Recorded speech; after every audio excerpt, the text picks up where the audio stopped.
Hey, Vanna. Yeah, my internet cut out. Sorry, my internet completely cut out for a couple minutes there.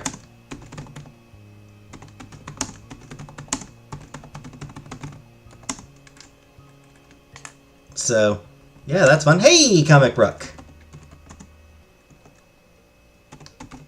Hey, Color Purple. Hey, Hardest.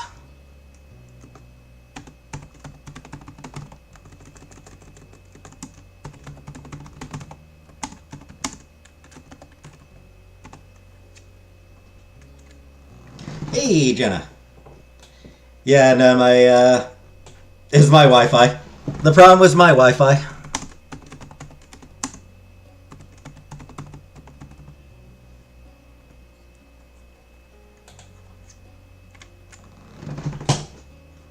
Sorry, Jenna. Hey, Jordan. Yeah, totally finished the game with that in those few minutes.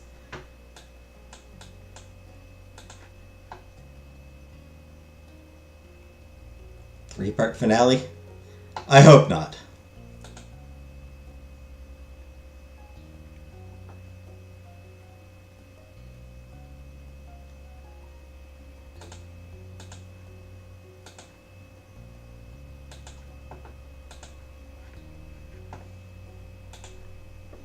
Hey, Jerry. So yeah, that was like... I was sort of going along, and suddenly, like... I've got my stream open on my phone in order so that I can read chat while I stream. And then all of a sudden, like, it just said, like, stream over. And I'm like, what? What? Why?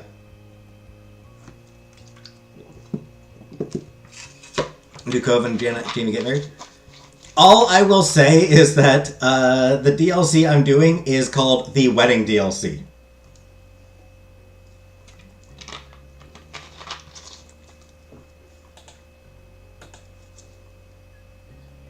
Yes, this is what I'm going to be doing tonight, Comic Brook. So,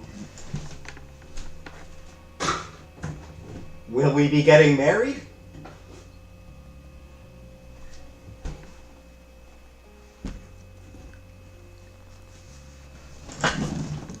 He better not be marrying Baxter. That's all I'm saying. Cove had better not be marrying Baxter. How were my nuggies last night? Oh, they were pretty good.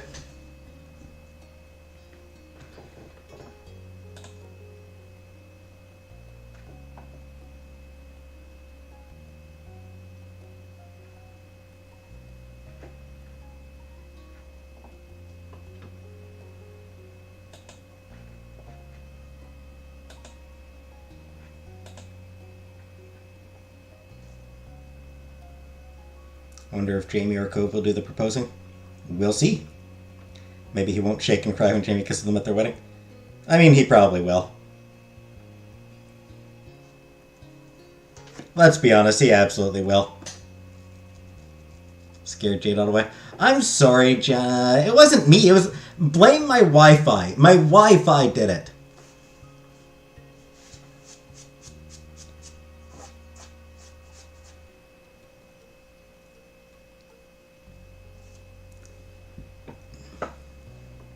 Do they get married? We'll have to wait and see! We'll just have to wait and see. Did they become sister wives?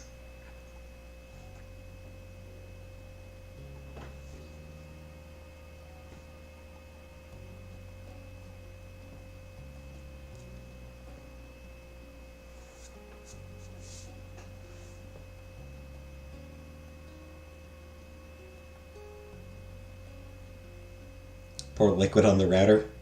No. It's all the way downstairs anyway.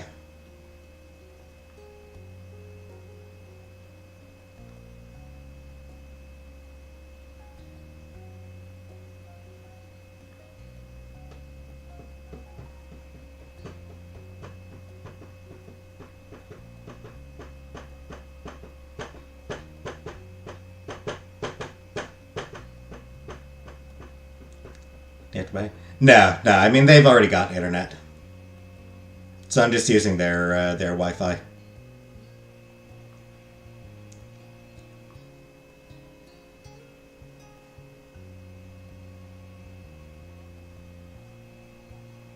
Alright. So I think most of the people who were here before my internet cut out, I think most of them are here, and we picked up one or two extra people, so Cove is the human equivalent of a melting cinnamon roll.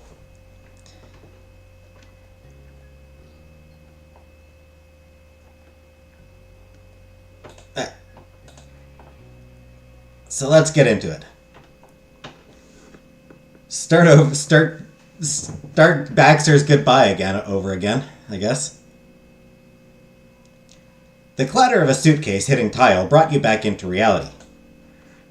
You'd been zoned out in thought for some amount of time.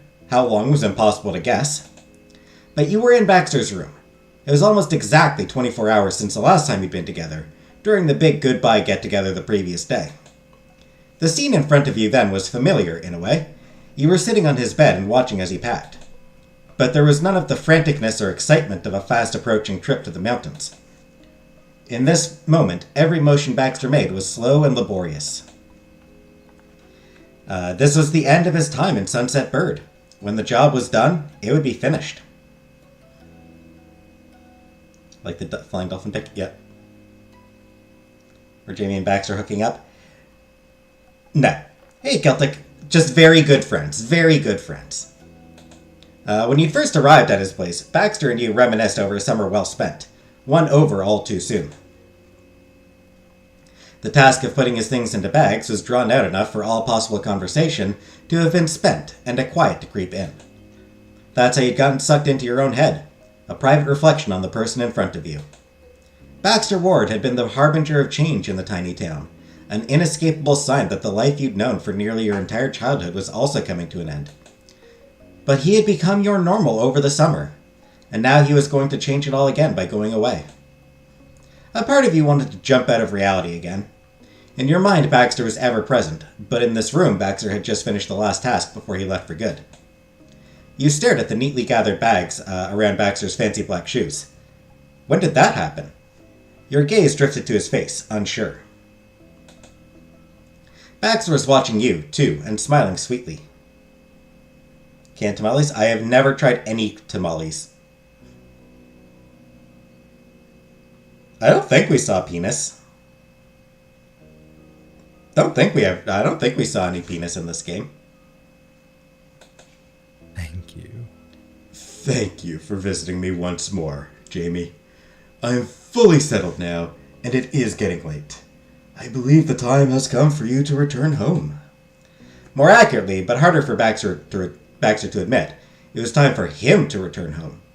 But he simply tapped a suitcase with his foot and kicked the real farewell down the road. Would you mind if I saw you out? You climbed off his bed. Hey, PK.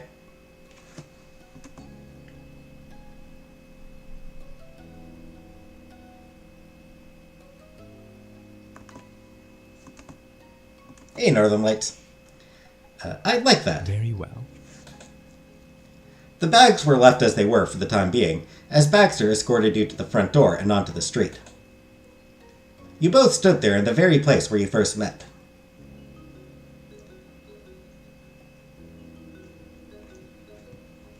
Yeah, I was confused why you retracted that message, Jordan. Baxter put his most agreeable smile to work. It was there, though called in on what should have been a day off. Yes. I suppose this is the most fitting place to say goodbye. It is unlikely we'll see one another again before I am gone. That was it. No getting around things. This was goodbye. Hesitantly, he held up his arms for a farewell embrace. Comfortable hug. You gave him a comfortable hug. You walked up to Baxter, tucking your hands around his back. His arms crossed over each other behind you, and both of his hands came to rest on your shoulders. Baxter had tied himself to you with a bow. You enjoyed every second of it. Then, when you finally untangled yourself, you put just enough distance between you so you could see each other's faces. Baxter spoke again with a new tenderness to his tone. It was so wonderful meeting you. This has been the best summer, best any particular season, I've had in years. I'll never forget a minute of it. Goodbye.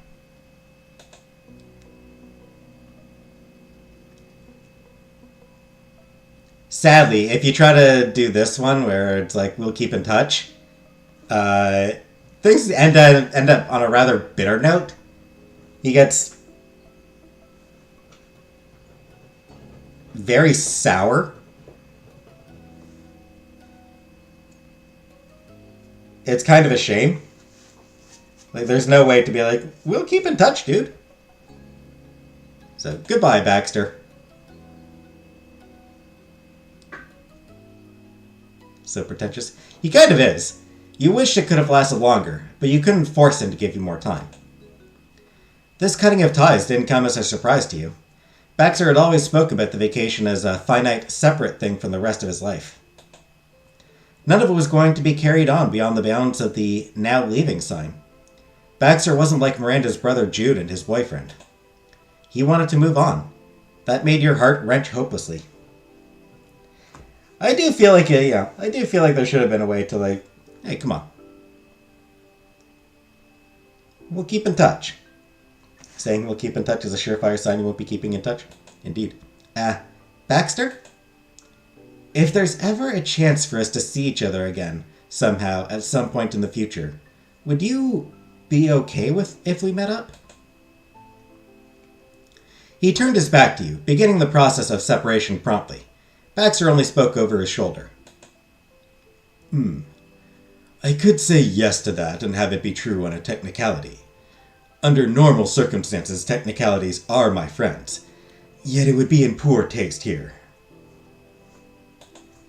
A chance of that nature won't come, after all, and I don't intend to mislead you in the final hour.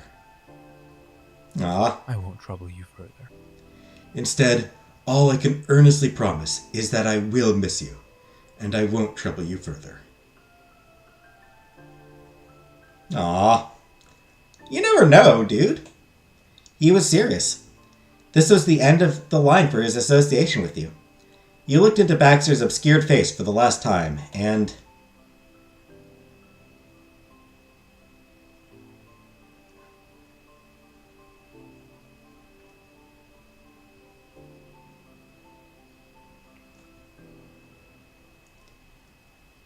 you were smiling as tears gathered in the corners of your eyes.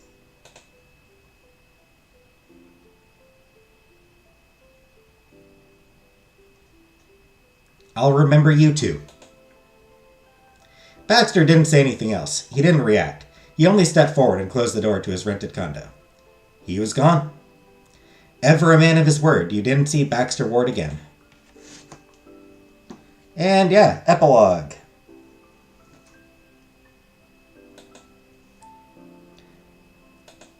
I assume that that there's specific choices you need to make in order to get the Baxter, in order to do the Baxter DLC, like in order to do the post thing.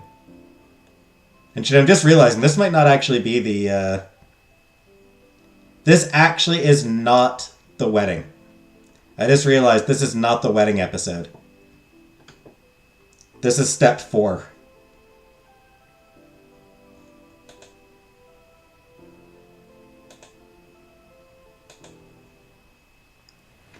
I think the wedding will be next episode.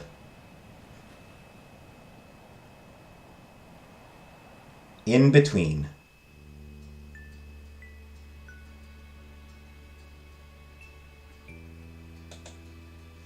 That's it. Not the end. I'm pretty sure it's not.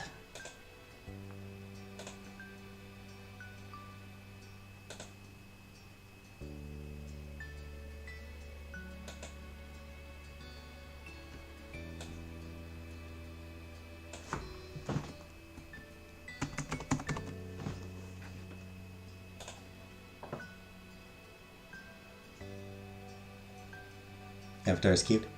It is cute. This is me at 23, apparently. This is what I look like at 23.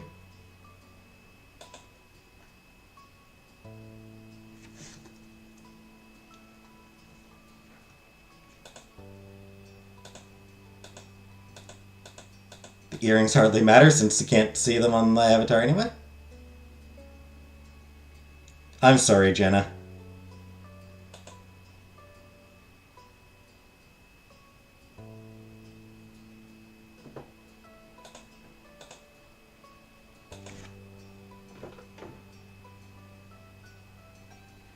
Tattoos. Sure, why not? Getting tattoos now.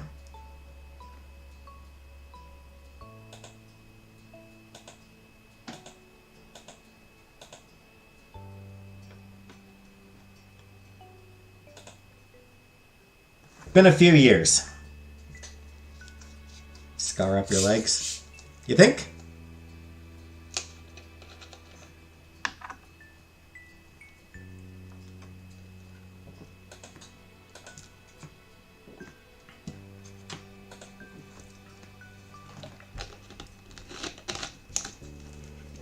I'm just sort of curious about the...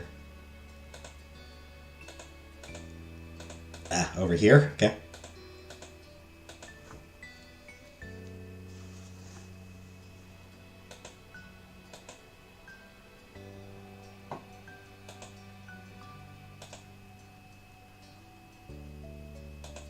Hair. Take a look at the hair again.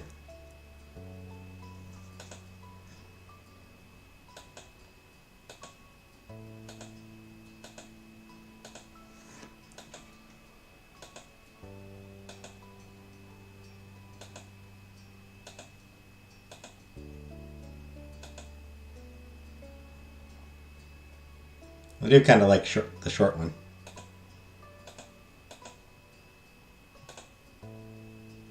Sleek. I don't see the difference between sleek and strands. I don't see what strands is.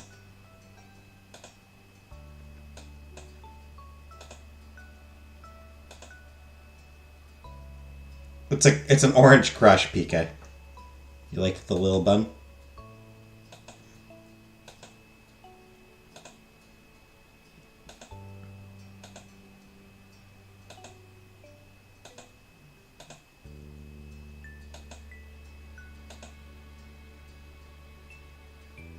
Oh, the front is what I need to...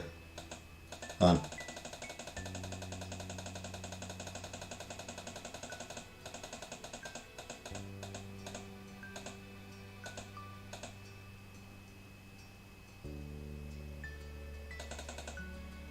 Alright.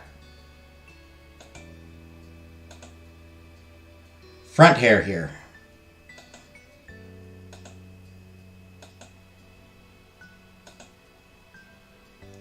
Kind of dig short. Kind of dig this short hair here.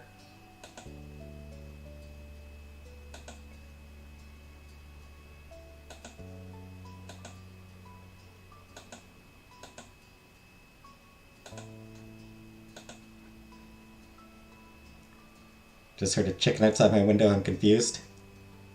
My dog did too. He's going insane.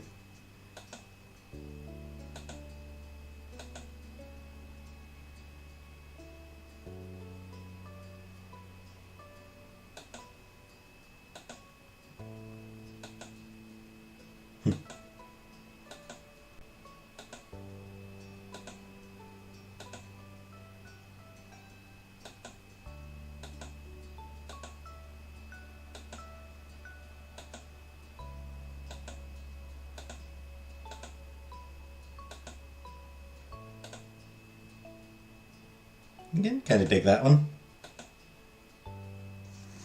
And now here's all the two-tones. Tonight will be the night that I will... Okay, I don't actually know what song that is.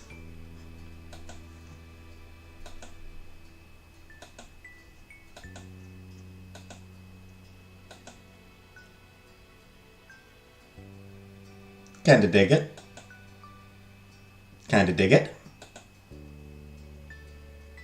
Kinda dig it.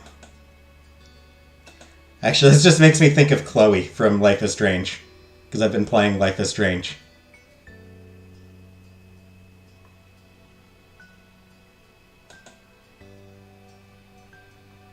Just because it's blue.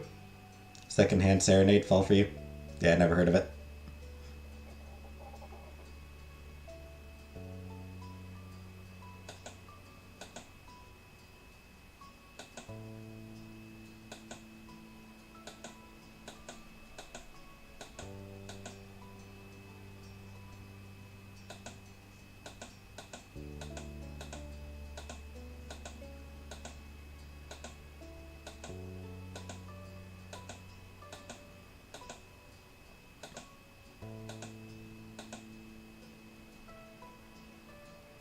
Faux hawk, nice. One shade of lighter black, and one shade of black.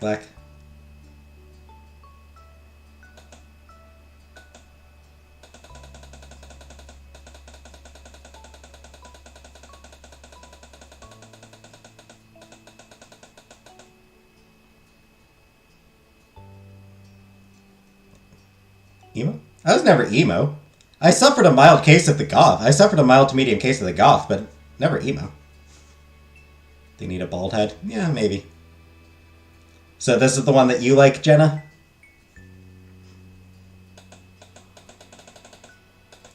And then there's somebody else who liked this one. PK. PK liked this one, or this one? You liked this one, PK? I do kind of dig this one as well, actually.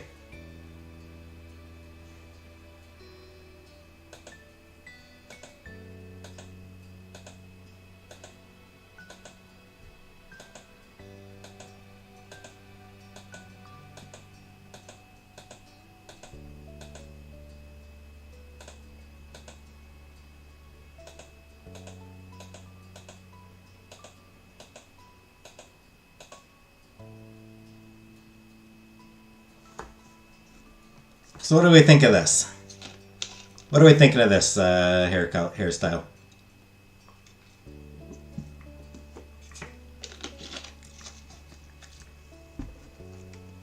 It's not like we'll ever see it. Not like we actually get to see it in game. Buns? I'm not a fan of buns myself. I don't really want to do the buns.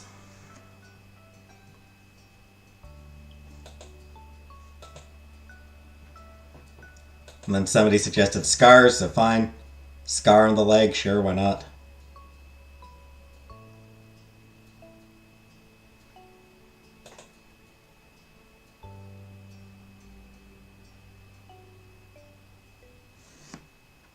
Tattoos on the arm and back, sure.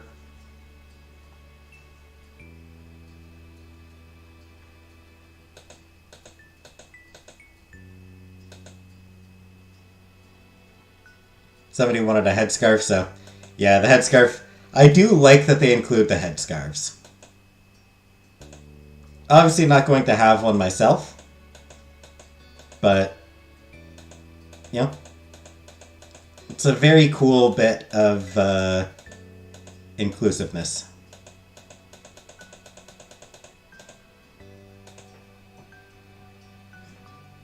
Hey, J-Dot.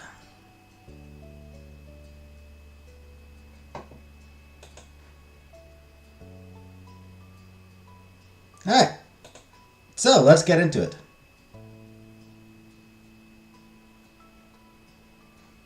And interest is love.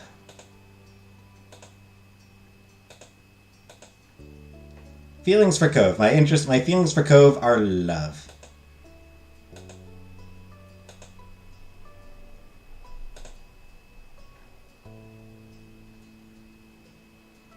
Right? Hey, Tom. I mean, it's not really a kid's game. It's like tea. I think it's team. Hey, Killface.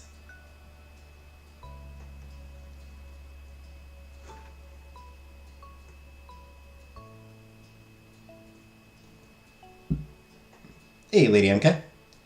So, begin step 4, relax to love. Yes. Cove customization. Oh, hey, we can change his hair. Ooh.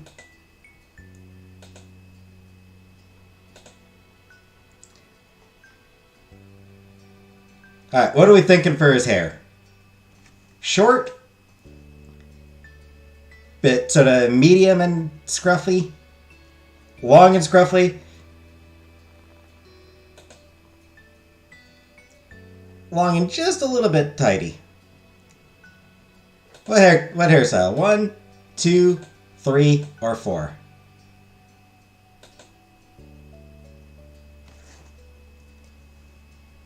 Truthfully, I'm kind of inclined towards the second hairstyle myself.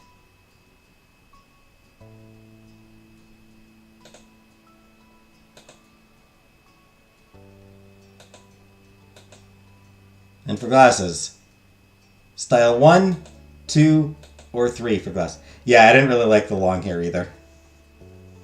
This is a nice... I like this hairstyle myself.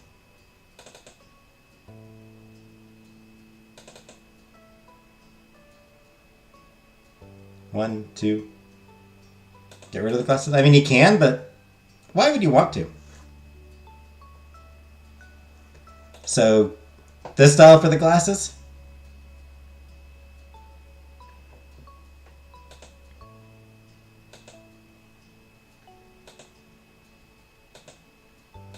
Should he have earrings?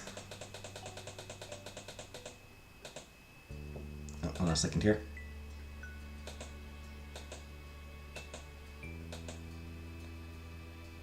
So should he have earrings? And if so, should he have the stud, the rings at the top, or both? Yes? How about tattoos? That's a bit much.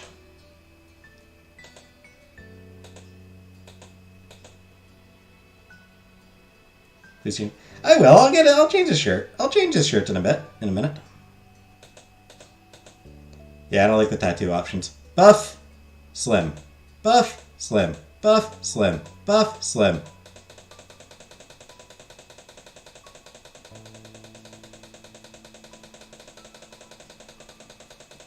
You can't change his hair color. I kind of like him looking buff.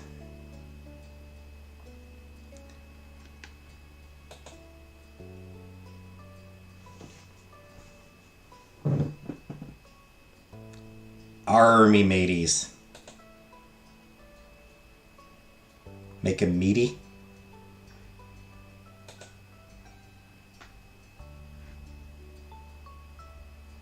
Don't mind this one too much. I think no.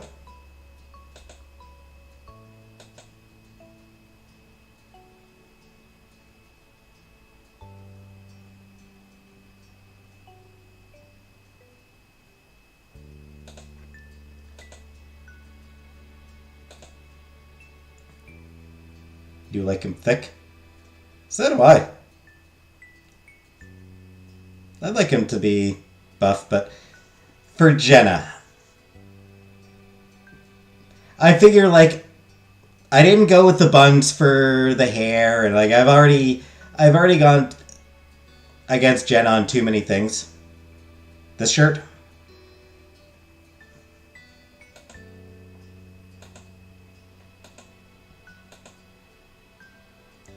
For his pants, 1, 2, 3, or 4 for the pants. Cousin's coming over tomorrow night. Cool, cool. More accurately, 2 or 3 for the pants. Let him be buff. You can, okay, buff. All right, we'll go with buff. I like him buff. Thanks, Jenna. How's transition going? Still not going really.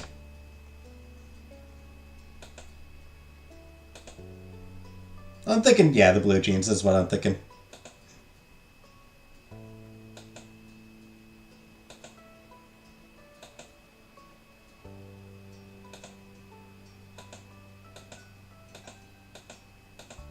I still just kind of like that one for...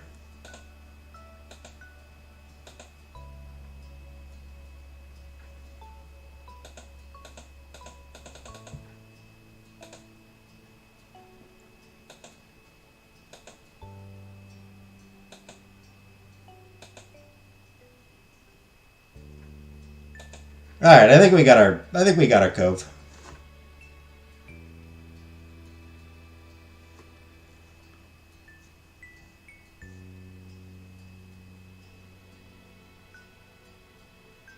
Don't like the shirt. Did you like this shirt more, Jenna? Because I don't know. This shirt, no. This is a no on this shirt. This shirt, honestly.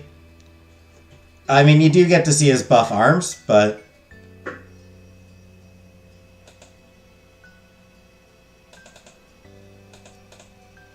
So yeah, for the shirt gen, honestly, it's this or this.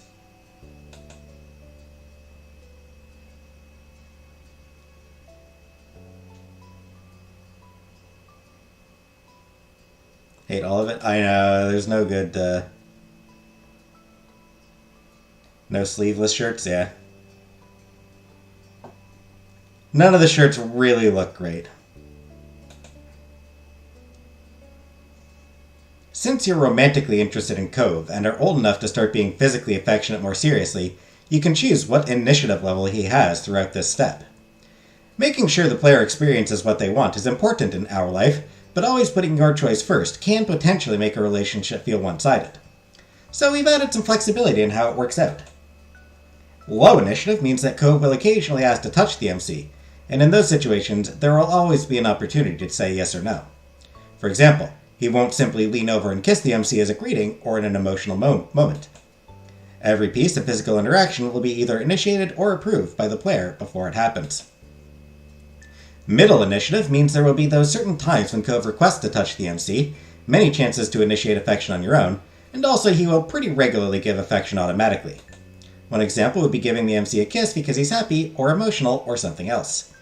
And in other situations, you can choose not to make the first move in order to give Cove the space to be the one to act afterwards. Overall, the love interest can get romantic, but the player's agency will take priority.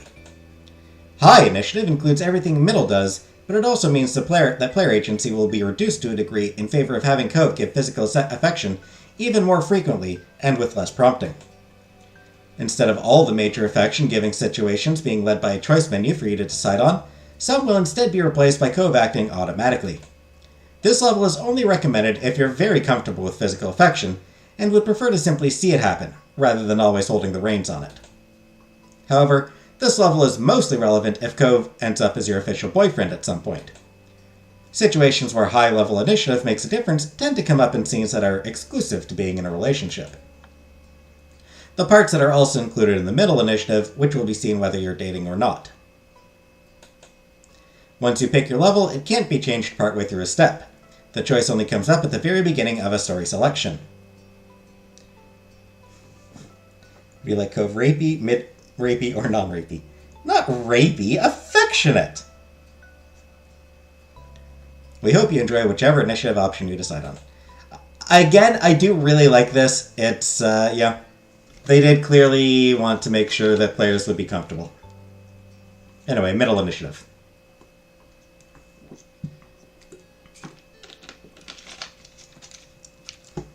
And so, your days growing up in the loving cradle of Sunset Bird came to an end.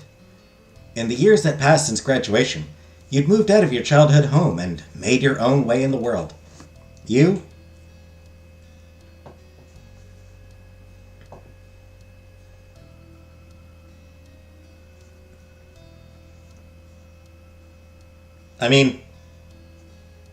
I feel like, gotta live with Cove, right? Lived with Cove, his fish, and the pet you picked. Because I want a cat. And you?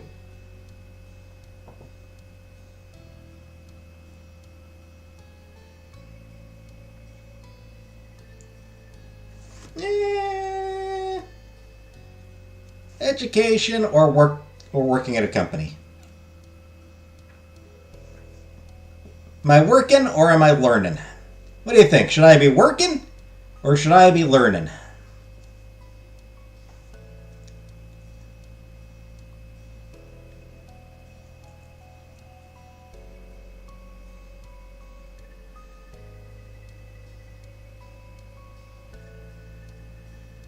Yeah, we're Jamie. Pick the OnlyFans option.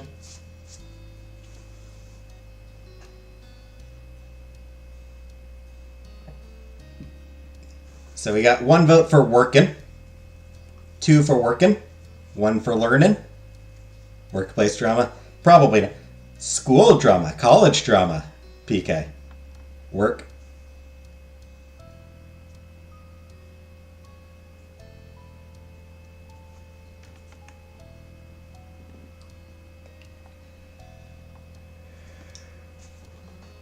Multiple ways of earning money. Yeah, I suppose that just means gig. That just means gig work. I would assume.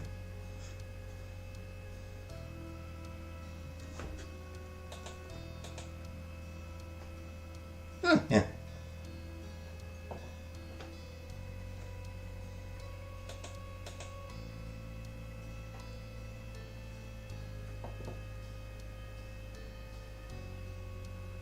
You work at all the mattress firms, you're doing something fishy?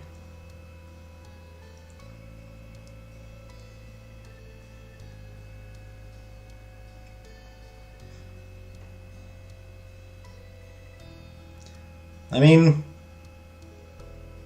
I did have my character grow up loving art, so...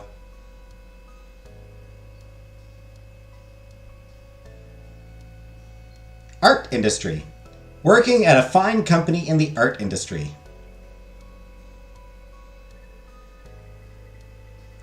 Your family members went through the same kinds of leaps into independence. Liz and Lee both eventually earned degrees and started fantastic careers in new towns. But your moms and Cove's father still lived on the same street as they had for all those years before. It was comforting to you that there were some things that remained in the old neighborhood. And despite the ever-changing reality of your adult life, your friends were still your friends. Though, of course, things weren't exactly the same for them either. Very recently, Terry publicly came out as a man and switched the spelling of his name to use a Y instead of an I. Oh, wow. Neat! Terry, I think, was the black one. The black friend.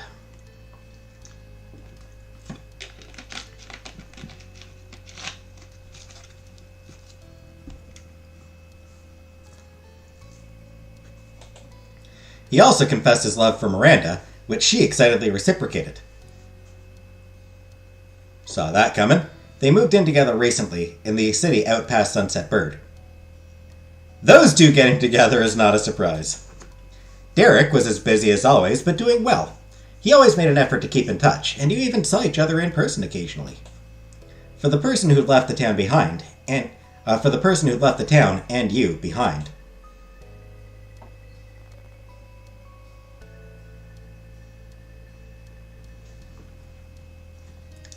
You'd called and texted, and Baxter never answered.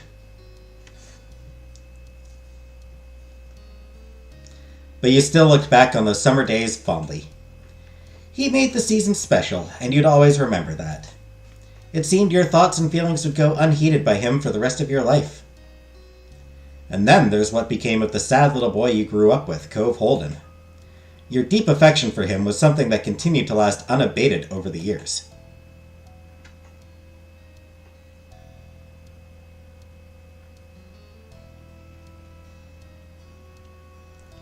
But hopefully you would commit to each other even more someday.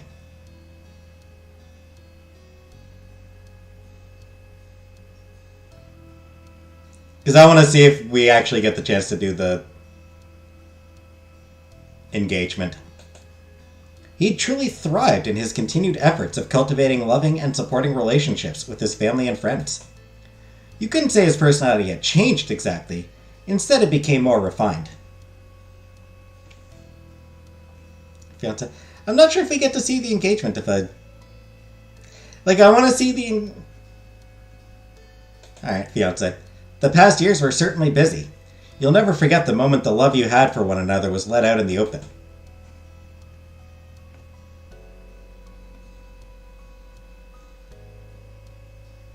Fine, I'll pick engaged. I'll pick already engaged. Cove and you wore rings to signify your relationship. And the ring Cove wore looked like...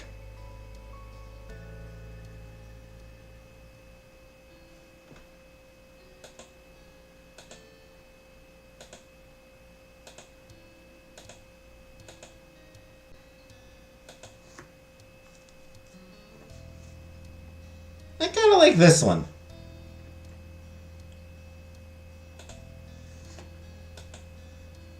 This is of the bunch, this is probably my favorite. I feel like this is the one that almost kind of works best for Cove. This one here, I honestly kind of feel works best for Cove. Just a little pearl there. But this one's nice too.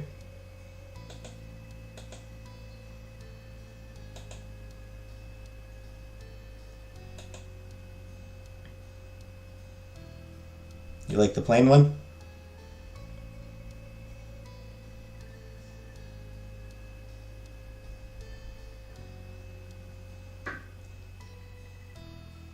So everyone wants me to go with this one?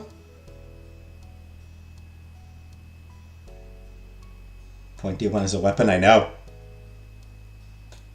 Gotta be the pearl. The problem is I do find these kinds of rings kind of tacky, weirdly tacky looking as well. Like, I kind of like the pearl for Cove just because of the ocean. I mean, that's basically what I was thinking, comic book. Cove, he loves the ocean. Pearls.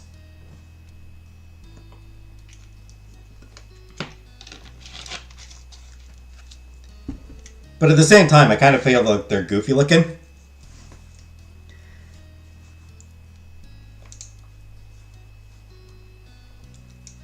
Like, I also just kind of feel like I just don't like the look of pearl rings. Of the pearl rings. Go with pearl? Alright.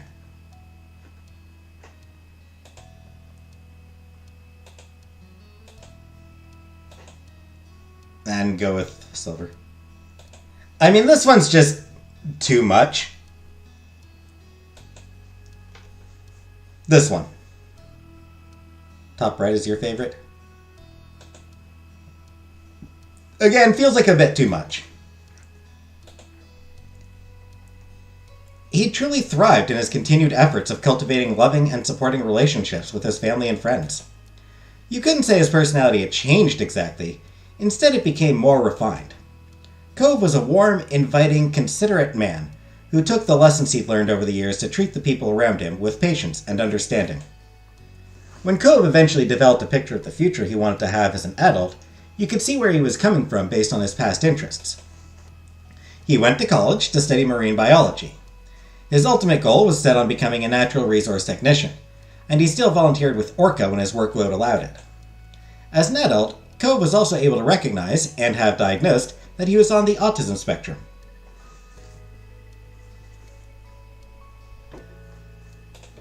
It was something that hadn't been noticed by his doctors as a child, but he was still the same Cove he always was to you, and he was just glad to understand himself better. It thrilled you to see how happy and successful he'd grown up to be.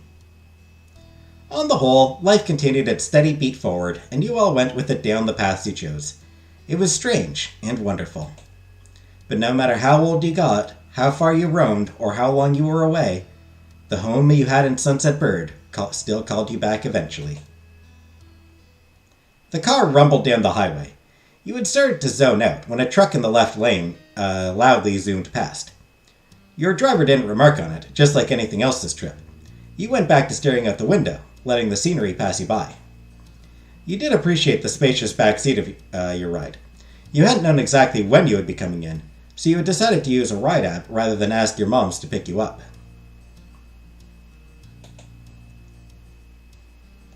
It had turned out to be a convenient choice. You looked forward to surprising your parents at the door. You smiled at the thought of their faces lighting up. Luckily, this hadn't been that big of a trip for you. You lived close enough that the travel hadn't turned into a big production. However, that didn't make the occasion mundane. For once, your moms had decided to have a modest celebration dinner for their anniversary. Who's driving the vehicle? Jesus, yeah.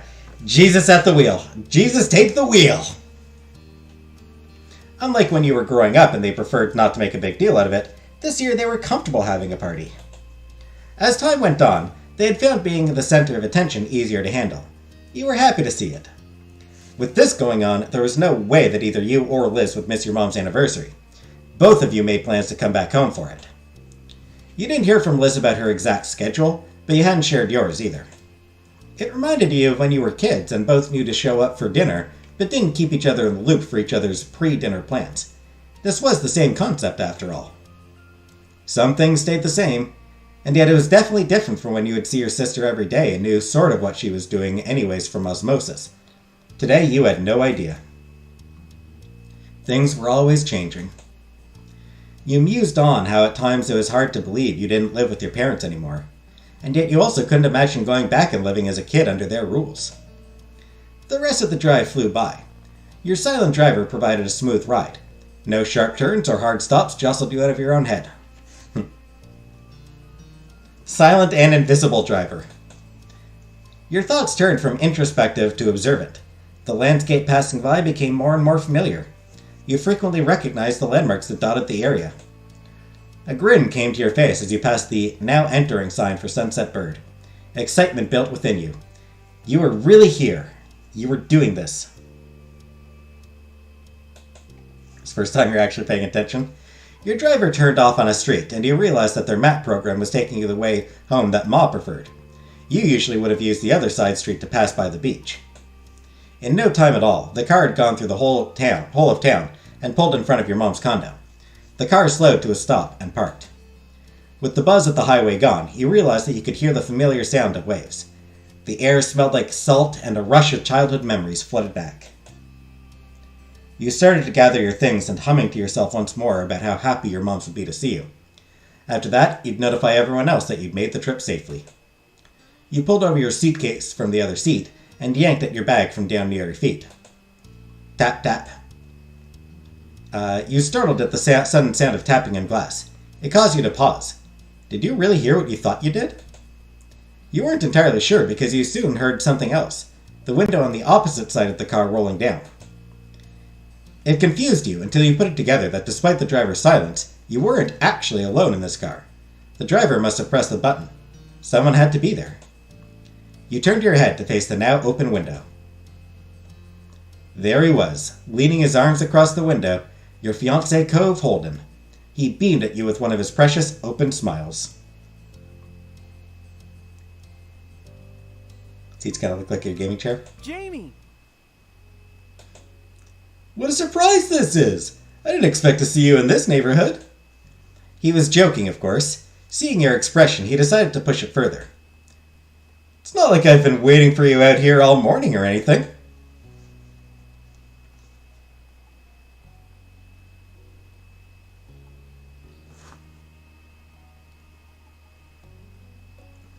He's got titties.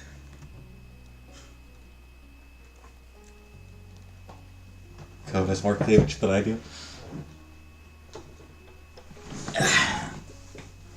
I'll just let you enjoy this this shot. I figure I'll just let you all enjoy this.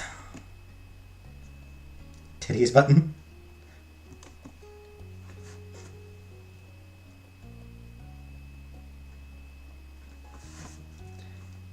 Somehow this music makes it even better.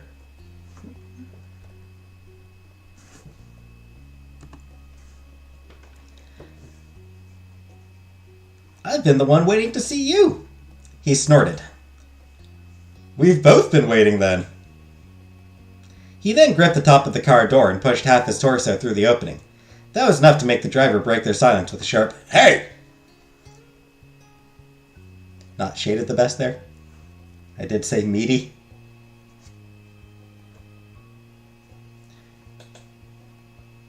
Cove did not seem to notice and continued climbing in through the window. He pushed one hand down into the middle seat to prop his dangling body up. He used his other hand to caress your cheek as he leaned in as close as he could. I missed you.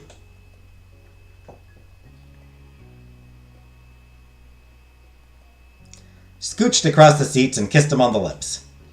He enthusiastically reciprocated.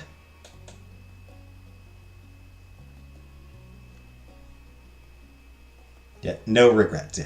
The arm holding him up wobbled at your touch, and you could feel him smile under your smooch. He was clearly struggling to avoid falling down onto the cushion. You pulled back just a little to get a better view of his face.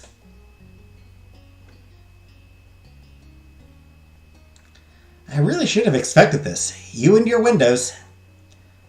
I promise this was unplanned. I know. Still doesn't make a difference. Cove's smile turned awkward as his arm started to bend lower, causing his body to slide downwards with it. He turned his head to the driver. Sorry. I'm always causing trouble in this neighborhood. Cove shifted around some more and squirmed back the way he came. After he had successfully pushed off the window and landed on the pavement with a thump, you opened your car door. He almost fell down because he's top-heavy. You threaded your arms to the various straps of your bags and climbed out. Cove took a few long strides around the back of the car and quickly met you on your side. Cove stood in front of you, and it struck you that the two of you were back in Sunset Bird, reunited once again on this street.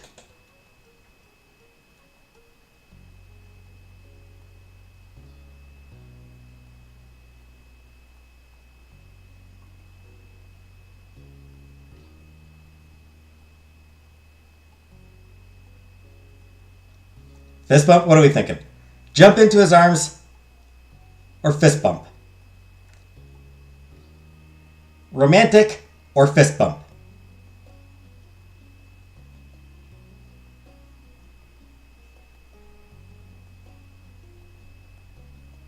I kind of like the fist bump idea, honestly. Just like, hey there, love of my life. Boom. Happy for them? Yeah.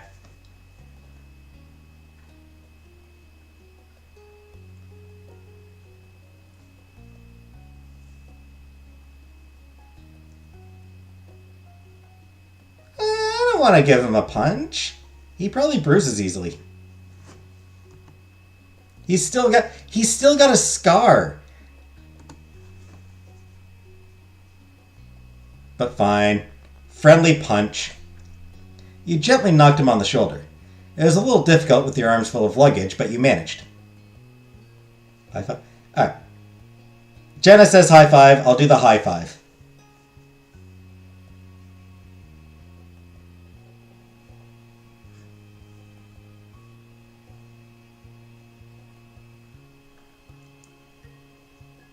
Not with those knockers. You slapped Cove's hand enthusiastically. There was a loud crack as your palms met. You felt instant regret. By instant regret, you felt stinging, of course. Me and my man's high five and fist bump. Love language. Cove shook his head, but couldn't stop his own goofy grin from widening on his face. You really were ecstatic to be around him again, and absolutely thrilled that it was here in this town where you were together. Even if it had only been a short time since you had seen him off, you had still missed Cove greatly. It somehow felt a lot longer. Torn jeans. God damn it. They're distressed jeans. Given your different schedules and travel availabilities, it had worked out better for Cove to head out to Sunset Bird first. He only arrived the evening before, however, and secured the hotel room. Given your different... Until now, you'd never had to deal with that inconvenience of being in a tourist-heavy area. It was a fight to get a place to stay close by during the heat of the summer vacation season.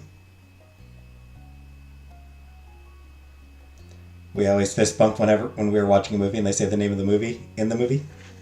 Yeah.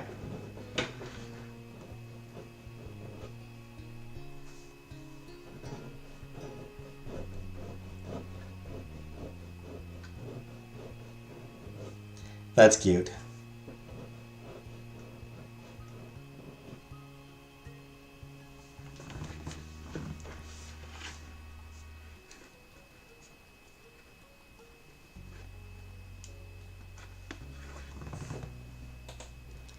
Living without him at your place was strange.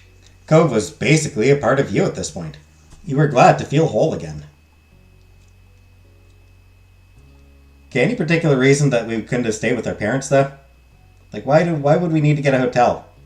Why couldn't we stay with our parents? Ah, well. Oh! You idly shifted your luggage, then it struck you that you were short one. You got out in such a hurry it was left behind. You reached back into the car to pull it out. Cove stood aside as you made a dash for the door. You shouldered the small bag and felt relief that you would be able to brush your teeth tonight. Got everything this time? You stood up straight, everything truly gathered up and out of the car. You gave the back seat one last glance and then nodded. Cove shut the car door after you had moved out of the way. The two of you stepped off the street to give the driver some room. Cove waved. Sorry again. The driver said nothing and drove off. With the road clear, you let your gaze drift across the neighborhood that you had known forever. It was such a small place to spend so many days. You were flooded with memories of going up and down this street during every stage of your life. Being a little kid, following your big sister to the playground, becoming a teen and staying out later, and growing into an adult who left their parents' house behind to be independent. You could feel the summer sun on your skin from all the times you headed out to the beach. You saw the same surroundings that you as a young adult did when leaving home. It was hard to quantify the amount of history you had here. I don't think they have said the name of the game.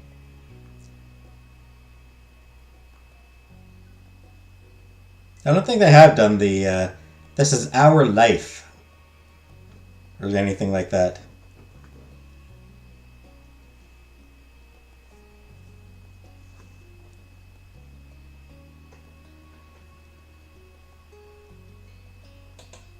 And now you are back.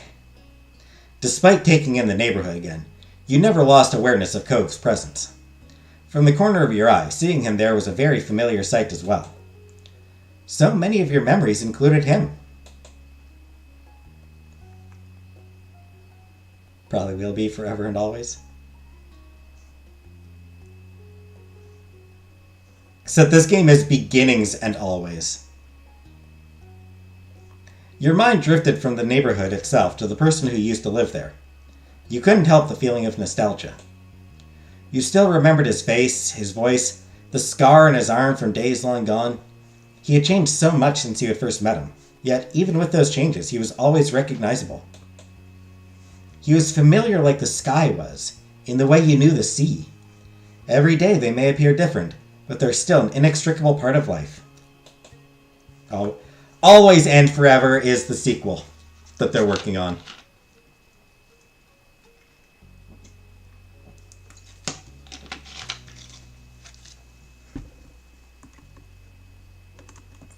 I think they might actually be getting pretty close to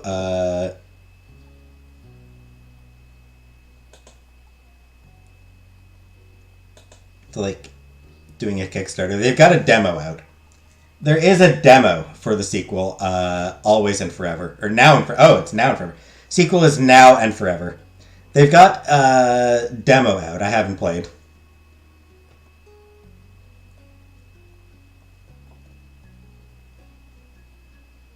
I think they might be getting fairly close to the time where they'll do Kickstarter for it.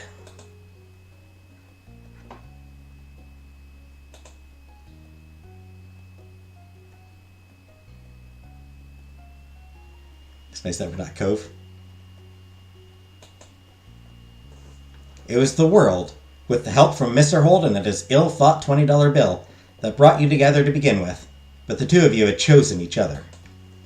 You had never let your interactions fade. You had decided to nurture your relationship into what it was. And you would continue to keep Cove close into all the rest of your adult years.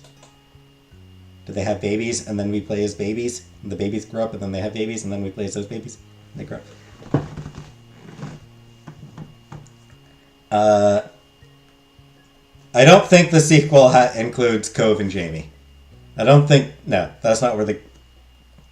That said, there is a game where that is possible. I mean, there are a few games where that is possible. But I did play a game called Growing Up, where you start as a baby, grow up, and then eventually you have a baby that becomes your new character.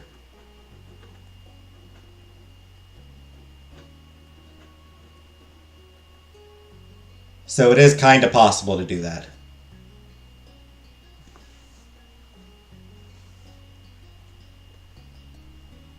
Our life, beginnings and always generations. Yeah, I don't think they'll be doing that.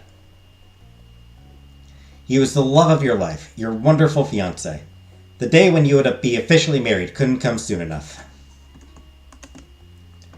He was the one you wanted to keep spending year after year with, as you'd done for years before this. It would be impossible to imagine life without him. Cove noticed you staring at him after a while and smiled with his eyebrows rising in curiosity. He was very transparent in his question if there was something you wanted to say. You shook your head and returned him with a soft expression. You let yourself get carried away in a tide of memories, but now it was time to focus on the present. Ready to go see my mom's? Cove nodded and then pointed at all your luggage bundled around your legs. Can I help with any of that? I want them to get married on the beach. That would be nice. For them to marry on the beach.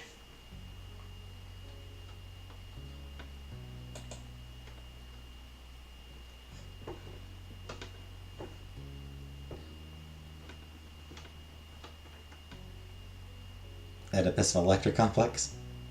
Yeah, thank you. You gratefully passed him a bag. It was a lot easier to balance everything with that out of the way. He used both hands to take hold of the one piece of luggage and stood tall, pleased to be able to provide his assistance. The bag situation resolved, the two of you strolled over to the last residence's door. You started to pat your pockets instinctively, only to realize that you no longer carried a key to the house. Your eyes scanned the entryway, a little lost, only to spy the doorbell. The thought of having to ring it felt super weird. I imagine it would be kind of weird. As you pressed the inconveniently placed button on the side wall, you remembered that no matter how much this place would always be a home to you, it wasn't where you lived. Being back here was like putting on a uniform after you quit the store where it came from. It had remained the same, but your circumstances had changed. Good night, Killface. Cove shifted on his feet awkwardly, obviously also thrown about you being stuck out here keyless. You heard muffled voices and shuffling around from inside. Your heartbeat sped up in anticipation. The door swung open and there was your mom's smiling face. She immediately brightened at seeing you standing there. Well, well, well! Getting a little bit of silver in that. Yeah. She's turned into a bit of a silver fox. She's got a bit of a silver fox thing going on. Mom twisted her head back and gave a shout down the hall. Lonnie, guess who's here? There were more distant noises, no doubt Ma getting up from wherever she was to come see. Her high-spirited words rang out clearly. I hope it's one of my children. Mom snickered, still holding the door open, door only half open to hide you for a little longer. What happened? She got old. Cove flushed as if suddenly realizing that he was going to be present for your mom's enthusiastic welcoming of you. You smiled to reassure him that he wasn't intruding. Ma finally reached the door and peered over Mom's shoulder. It is! Hello, Jamie. She gave you a once-over, patting the tops of your shoulders and moving down the sides of your arms, before she nodded in satisfaction that you were in one piece. How sweet. This is a wonderful surprise.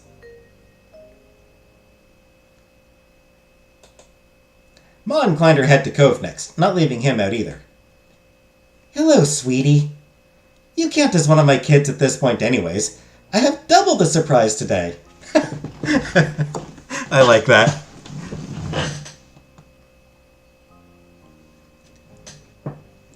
I like that. It's like, yeah, you're one of my kids.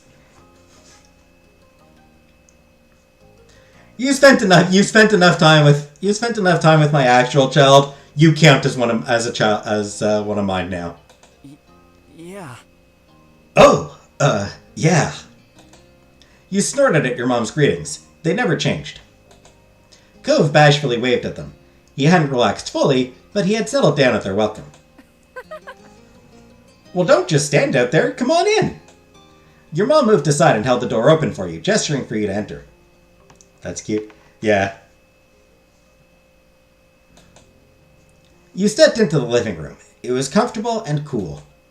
Cove was a half step behind you, his eyes on a new painting your moms must have added since the last time you were here. Things were mostly the same, but there were more decorations since you had seen the house last. Mom may have gotten the urge for some interior designing again. It struck you how odd it was to be the guest, only observing their choices for the living space here, rather than a full-time occupant. Ma came up in front of you, excitement in her eyes. I'm so glad you're here. That's fine.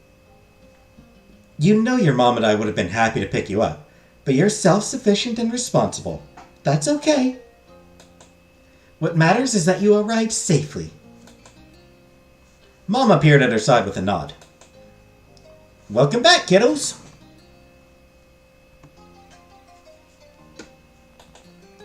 You appreciated that your parents respected you as an adult, even if Mom still called you kiddo. You figured long ago that you'd always be her kiddo, no matter how grown you became. It was part of the whole parent-child deal with her.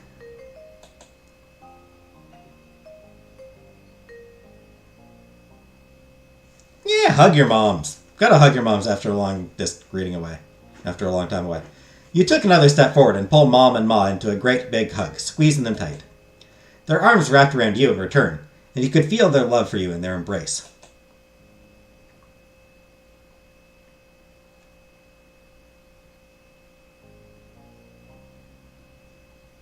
I missed you both. We missed you too, Jamie. It's always nice when I'm able to come by. Your mom's giggled, pleased. I hope you've both been doing well. Is everything set up for your anniversary dinner? No problem. We're happy to help if there's something we can do. We've been plenty fine. It's been a little quiet, but that's not a bad thing. Mom placed her arm around Ma's shoulder and gave her a side hug. Don't worry about it. Don't worry about the party. We're just planning to eat at the Cypress, nothing fancy. Which is kind of a funny thing to say about a pretty fancy country club. The biggest issue is just making sure everyone can make it for the day. Hey, honey bunny. Speaking of which, Liz will be arriving tonight. We're planning on picking her up later. I guess Liz isn't as grown up as Jamie. Mom snickered at her own joke, and Ma lightly elbowed her with a barely hidden grin. Josh. As I was saying, we could drop you off wherever you're staying if you don't mind waiting for that. I'm sorry there's not space for you in the house. It's gotten crowded in those old rooms since you and Liz moved out. I don't know where all this stuff keeps coming from. Sure you don't, Pamela. It's okay. Cove already has a hotel room I'm going to be staying in anyway. Cove sent you some pictures of the place when he arrived. Stylish and roomy, it seemed very nice.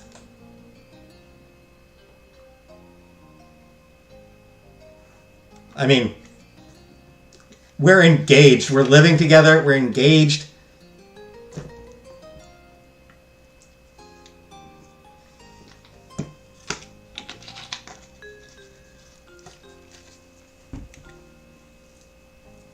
Safe to assume that we sleep together. It was a room with a single king bed. He'd claimed that the bed was comfortable, so you had high hopes about that. Though, mostly you were looking forward to having him next to you as you slept once again. Your mom smiled, relieved. Kira's already here, isn't she? She directed her question at Cove. He bobbed his head a bit to go along with his reply. Yeah, I heard she made it. She's going to be staying with Dad while she's in town. Oh? Have you gone over and said hello yet? Cove chuckled self-consciously, and this time he shook his head. You raised an eyebrow, since you had figured he would have taken the chance while waiting for you.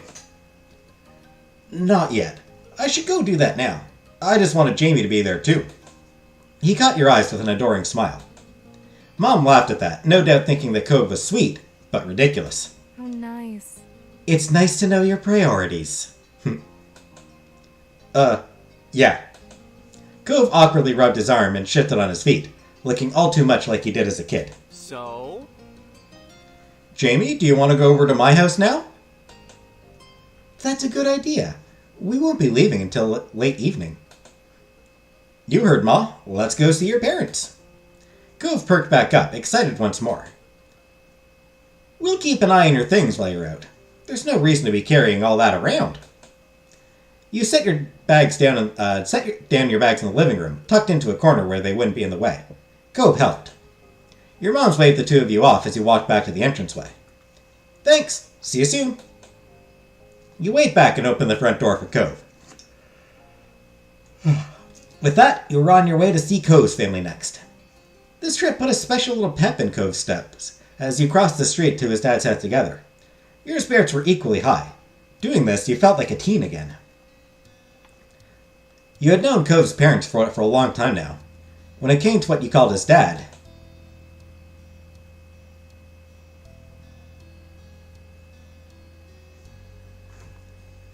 Yeah, let's call him Dad.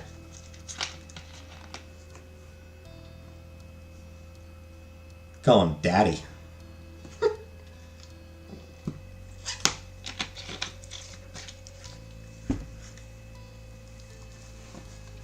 I wonder if he still looks daddy. And if Kira still looks mommy.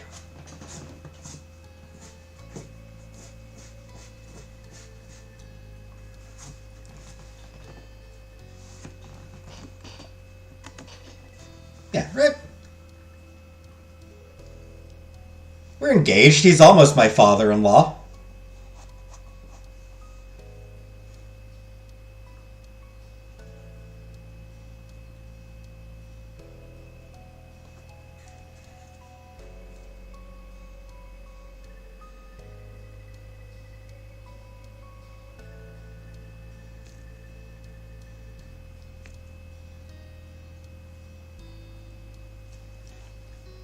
Ooh, Daddy.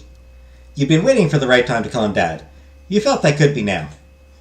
For his mom...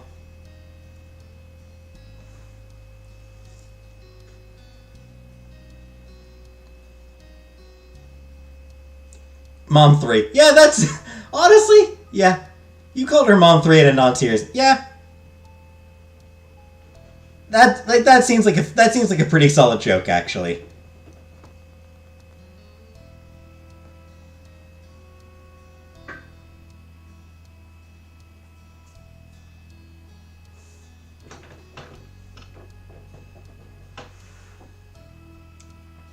I like Mom 3.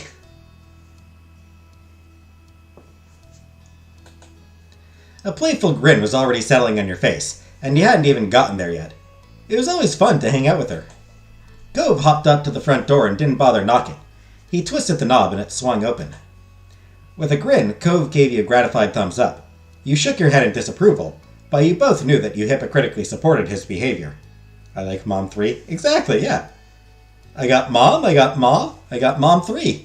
I got 3 moms. I got so many moms. Your dad is lucky we aren't criminals. He brushed your comment aside and went right into his old home. Cliff was there, standing in his kitchen and babysitting a pan on the stove. His head turned at the sound of footsteps, and he brightened instantly at the sight of you both. Cove matched his enthusiasm instantly. I don't like the long hair. I don't like his hair. I don't like his hair like this. It doesn't quite seem to fit him, I feel like. That said, he's still looking pretty daddy. He's still looking good.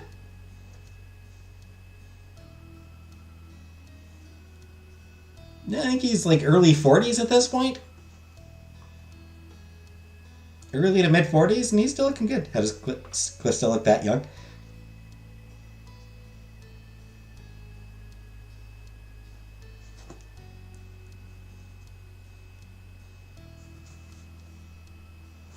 He would be like early to mid 40s at this point. That looks like Trixie Mattel. If it was anyone else, you would have thought he was letting up with a childlike joy over seeing his dad again. But since you knew what Cove was actually like as a kid, you were aware this level of happiness with Cliff was definitely not equivalent to any childhood feelings of his. Dad! Cove! Cliff graciously pushed what he was cooking to a different burner and flipped off the heat. He rushed over to you both. Cove flew forward and met him halfway in a hug. Cove squished his eyes shut and held his dad in a tight hug. Cliff soothingly rubbed his son's back. The more of an adult Cove became, the more he turned into a big daddy's boy, it seemed. I missed you. I missed you too. It was sweet. And teasing aside, it was wonderful to see them at this place in their relationship, after years of struggling to connect. When the hug broke, Cliff hooked an arm around his son's neck. He let out a deep laugh. I still can't believe you outgrew me. I really thought I had that on him after he graduated from high school, but then he had to keep going. Chuckling, he shook his fist in mock anger. Cove ducked his head and laughed in kind. Sorry, Dad. Cove's cheeks turned pink, and he averted his eyes. He was becoming bashful, so you knew he had more he wanted to say. Cove softly added, That's... But I was raised really well. His dad's expression instantly crumbled with emotion. He sniffled. Cove put an arm around him too, and tugged him into a side hug. You observed their really little reunion fondly, happy to let them enjoy their moment. They were a perfect pair of sentimentality. Cliff is so happy he is prettier than Cove. Yep. Cliff eventually turned his attention to you. Hey. Hi, Jamie. So great to see you. He pulled from Cove and approached you with a little wave. He was back to his cheery self.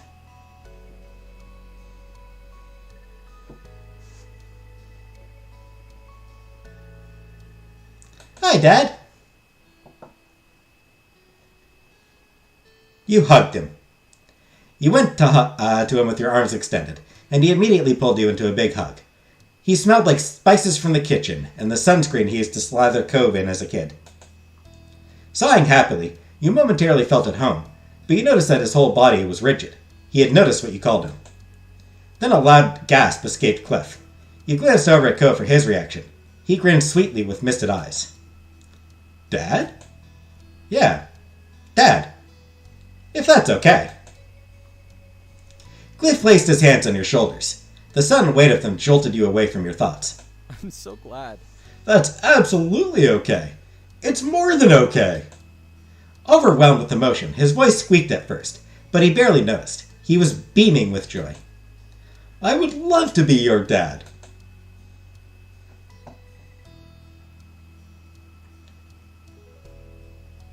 Who knew you'd be getting a new kid out of the deal in the end? You winked and let out a laugh while Cliff blushed. He shook his head slightly, losing himself to memories of that very first summer in Sunset Bird. That's sort of what I was thinking. I was thinking that earlier, best $20 he ever spent, he got a new kid. He got a kid out of the deal.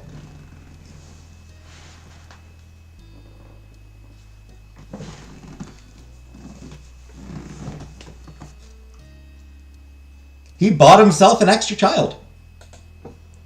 I definitely got more than I bargained for there, in the best of ways. Thanks, Dad. Grinning, Cliff reached out and shook Cove's forearm. Cove didn't move, but he did watch him completely baffled. Did you hear that, bud? I'm Dad now. Cove snorted, unable to stop himself from teasing his father just a little. You already were a dad. True, but now I get to instill my dad wisdom in more than just your noggin. Daddy. Indeed. Giddy, you couldn't be happier with your decision. You knew the two men in front of you were part of your important family. Cliff cleared his throat, pulling attention to himself. He crossed his arms. But before we get too carried away, it's not a real reunion yet. Kira's still in the guest suite. I'll go get her. He eagerly bolted down the hall, and you could hear every step he took. It ended with a distinct knock. Kira, they're here! It was only seconds before there was the sound of a door being yanked open. The pounding of feet hitting the wood floor grew even louder this time. My baby. And she's still got it going on.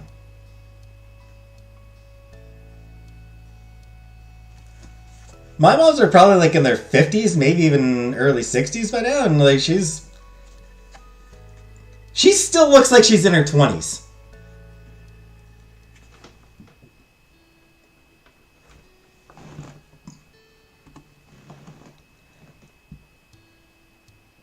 She does not look 40s.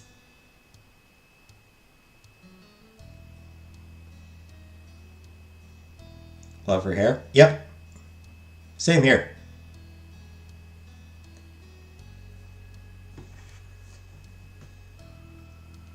Mommy?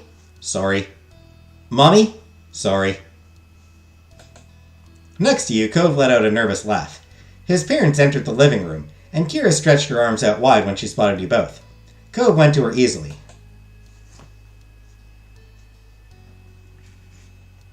You went in for the hug too. She pulled you tightly into her arms with Cove. You were squished, but felt every bit of love Kira held in her heart for you both. Cove wrapped his free arm around her too. He rested his head on top of hers and let out a happy sigh. See where Cove gets the boobs? After a moment, Kira let go and pulled back to get a better look at your faces. She surveyed every inch of them and appeared satisfied. You're both looking well. That's wonderful and just what I like to see. Thanks. And hi, Mom. You look great too, Mom 3. One day soon, I'll let you in on my secrets. Is it the blood of virgins? Kira winked, and you had zero doubts that she held precious knowledge for looking your best. She was stunning every time you saw her. I'd be honored.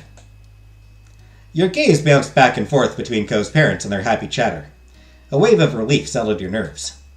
They both seemed to respect your choices and how you wanted to address them. You were so glad there weren't any issues. So, what's new? How have you both been? Kira gave a nod for Cliff to go first. Cheerfully, he waved a hand. No worries. Oh, same old, same old. Still got the shop, still got my friends and family, of course, and still the most exciting thing around here is seeing who will rent that one free condo. Incredible. I always knew you were such a snore. They snickered and you couldn't help but peek at Cove. He rolled his eyes dramatically, drawing out a few giggles from you, but the whole time there was still a happy smile fixed on his face. Well, For me, things have been good. I've gotten a lot of interesting assignments lately. Oh, I recently went to Seattle, and Kira twirled a strand of her hair shyly, and her mouth curved into a grin. Whatever she was thinking about, it made her happy. She's got a boyfriend. Things have still been going well with that guy from work, but it's a little early to bring him all the way out to California to meet the family. Called it, Kira's got a boyfriend.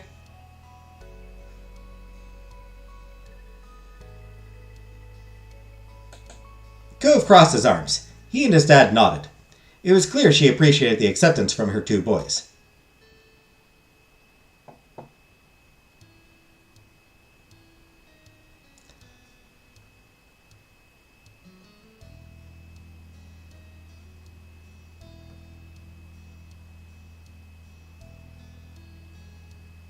That's great.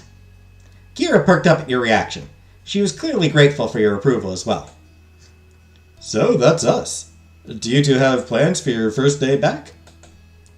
The only thing I have to do is pick up Liz later tonight before we head back to our hotel room.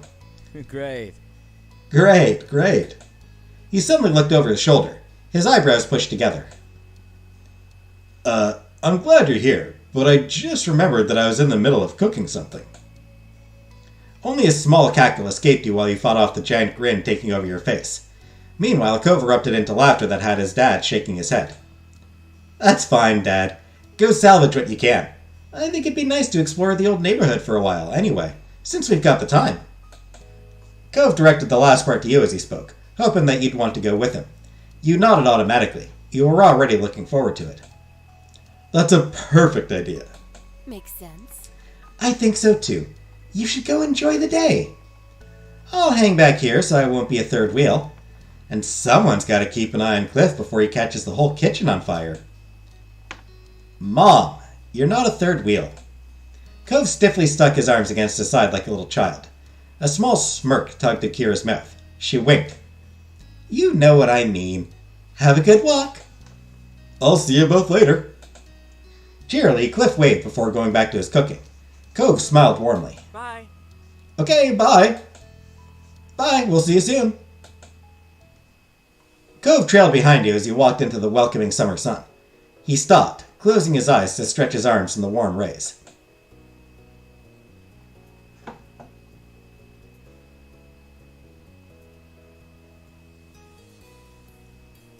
You took his hand.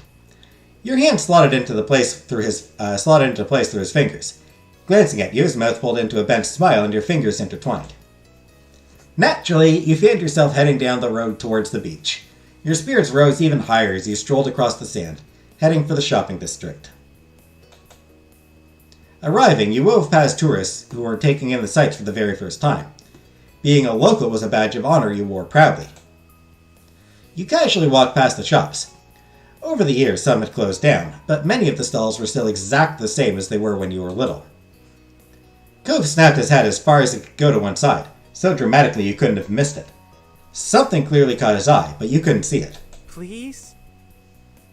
There's a pretzel stand open today. Can we get one? You're 23. You don't need to ask permission to get a pretzel. When his gaze found you again, he wore the biggest smile. You chuckled.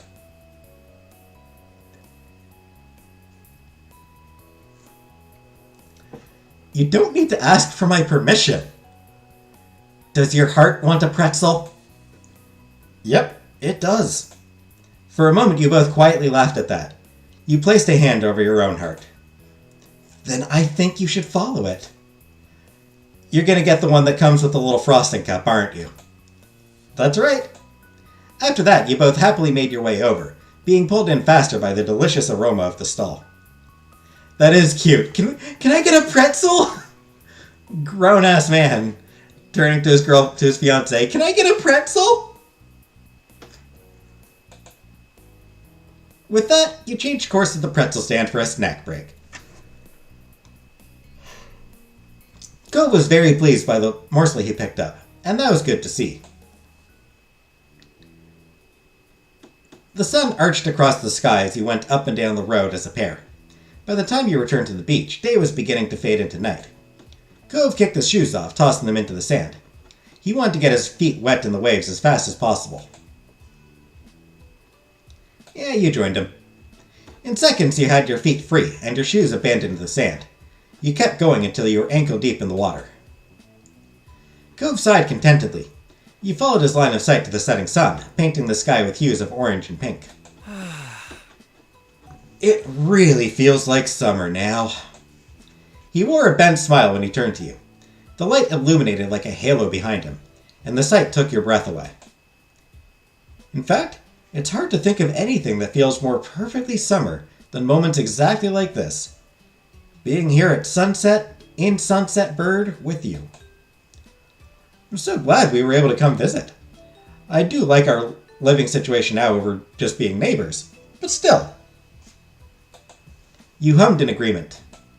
Your heart fluttered the moment you met Cove's eye. Your mouth lifted into a pleased smile.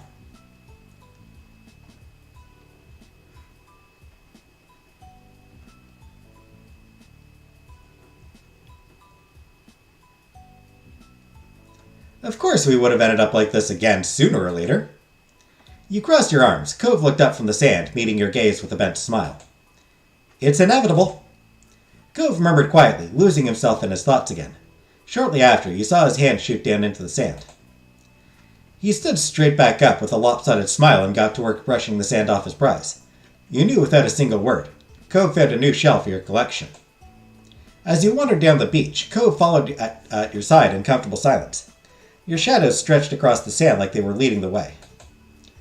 The only noise you could hear were the soft footfalls of your feet and the waves gently rocking into the shore. For a moment in time, it felt like there were only the two of you in your own little world. Eventually, the bubble popped when you realized that your phone was going off. It was Ma hoping that you were going to be back soon. Curious, Cove's eyes slid down to your phone. You let your hand fall back down to your side. You held the phone pressed against the palm of your hand. It's Ma. She wants to know when we'll be there. Cove scratched the back of his neck and shook his head. His mouth twitched like he just had a funny thought. Dang, parents. Always trying to make us come home before it gets too dark.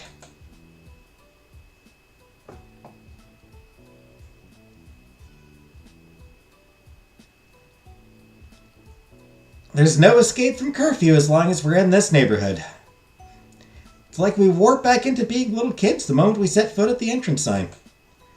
Cove's nose crinkled in fake disgust, and you both burst into a fit of giggles. It'd be nice not to have to worry about bills again. Sometimes.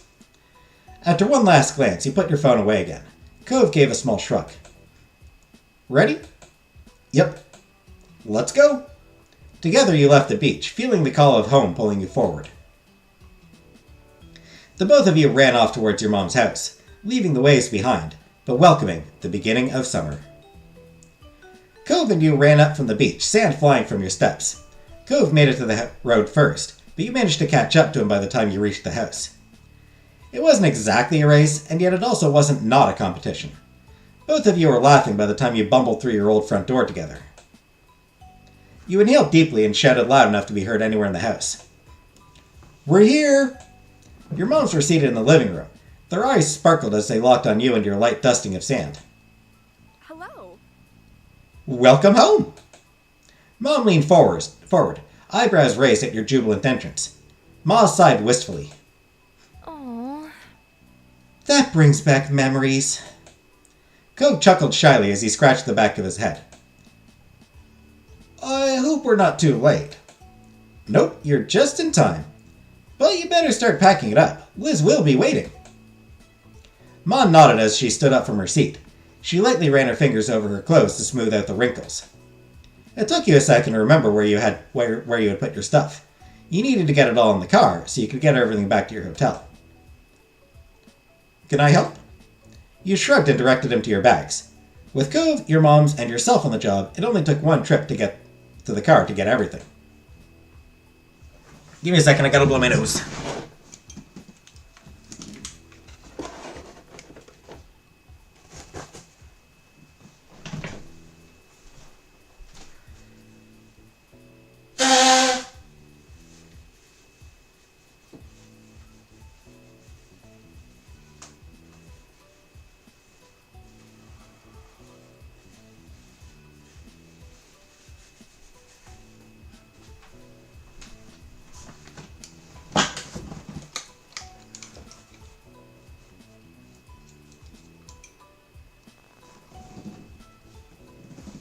Nose successfully blown.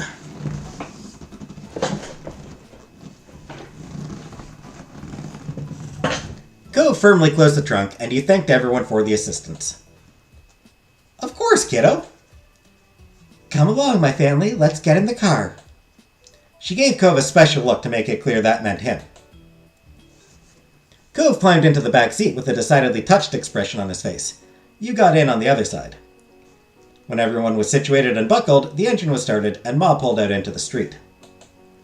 You couldn't help but feel amused to be stuck in the back seat with Cove, your mom's driving you around. It really was like you were little kids again. Cove caught you staring at him and gave you a bent smile. He was probably on the same wavelength as you from the sheer mischief in it. There was some light chatting on the drive. No one brought up anything too deep, and it mostly became swapping jokey stories. The entire trip was marked by a heavy sense of anticipation. Everyone was ecstatic to see Liz and hear what she had been up to. When you neared the airport, Mom pulled out her phone to call Liz. Ma followed the signs to the correct pickup area and asked for you to shout if you saw your sister.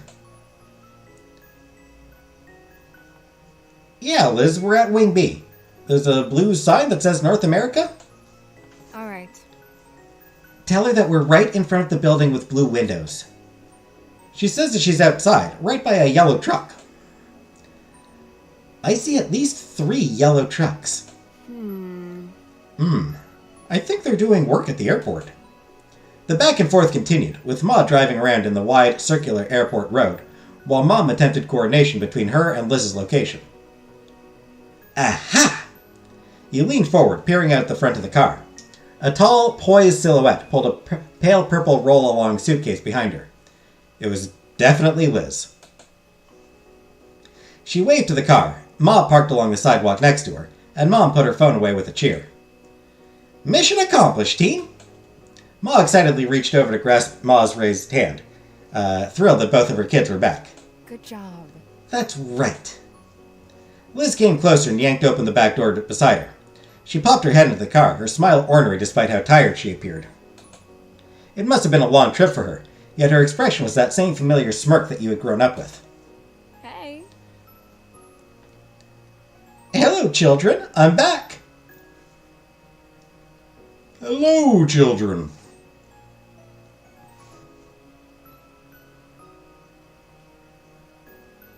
No sun hat this time. Yeah, she's looking lovely.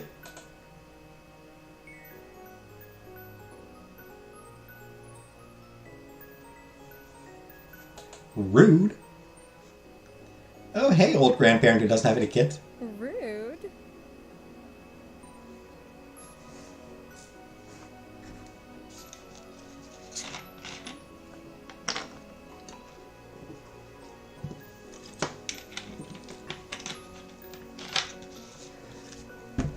It is tempting to just say, rude.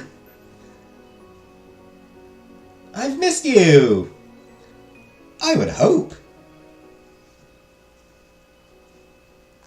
You reached over and hugged her. You quickly unbuckled and then launched yourself at your sister. She wrapped her arms around you and squeezed. Well, hi to you too, kiddo. Hello, sweetie. It's so nice that you're here. Hi, Elizabeth. He jokingly huffed at her. We're not children. Whatever you say, baby boy. She's such a brat. She turned her gaze back to Mom and Ma. You really know how to make someone feel appreciated. Her spirits were high.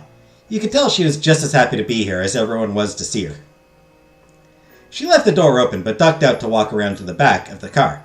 She opened the trunk and lifted her luggage in. I'm gonna move your junk, Jamie. I'll keep it in front of my bag so you can get it later.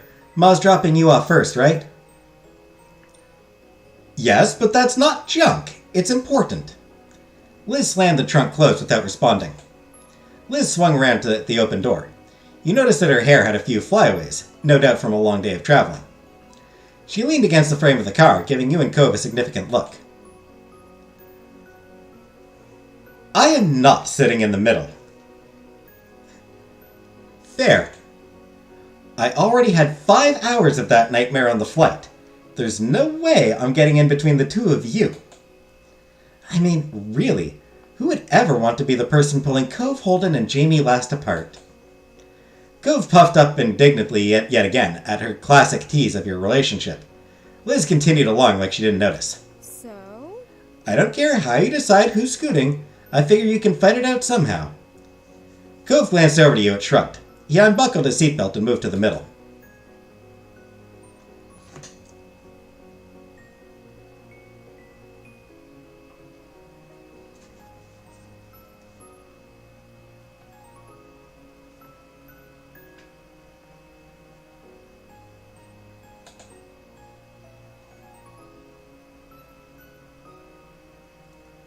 Good job, I wasn't moving.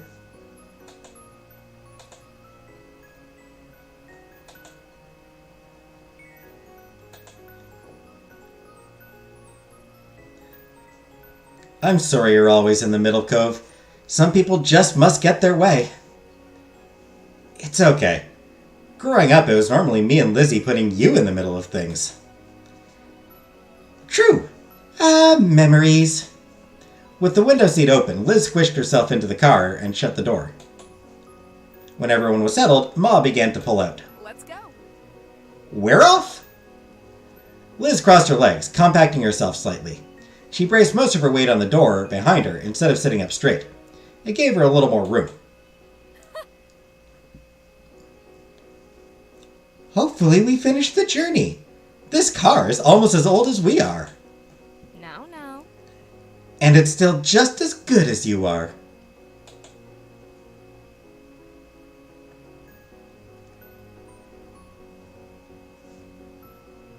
Hey, I love this old car.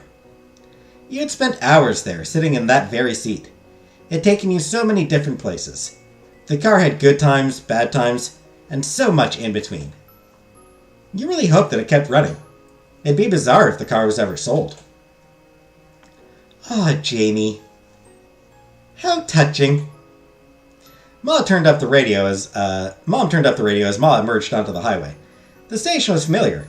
The normal soundtrack from when she had driven you and Liz around town. Liz bounced in her seat, enjoying the classic tune. The song would be old enough to vote at this point if it was a person. That was hard to believe. With Liz, the conversation livened up, despite it getting later and later in the night. She told you all about her week and all the travel preparations she made. By the time she'd made it to the actual tale of travel itself, Liz started chuckling. On the plane, Liz had sat next to a couple girls who had talked a lot about how well they could read people. Liz recounted their conversation with her in hilarious detail, as they had apparently tried to guess her occupation after only shaking her hand. Neither of the girls could agree with one another, and Liz had refused to just tell them. However, the drive to your hotel was only so long. Eventually, your group arrived. You yawned and got out of the car when when it stopped. Cove clambered out after you. Liz gave a loud sigh of relief at all the extra space she found herself with. You and Cove grabbed the luggage and then waved off your family after you said your goodbyes. After they left, you and Cove went to go find your room. You scanned the keycard to unlock your hotel room. It sounded out a soft beep, and you turned the handle of the door. The door creaked open, then you craned your head in to take a look. The first thing you noticed was the large king-size bed in the middle of the room. Time to get busy. It was a prim, modern-looking space. It seemed clean and smelled faintly like floral air freshener. A smile played on Cove's face as he watched you take in the space. The bed's nice, huh?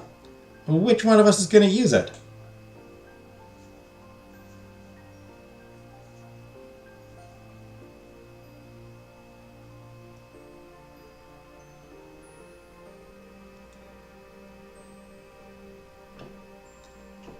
You burst out laughing. That was a joke. Can we please share the bed? Yes. Thanks. I got a good hotel, didn't I?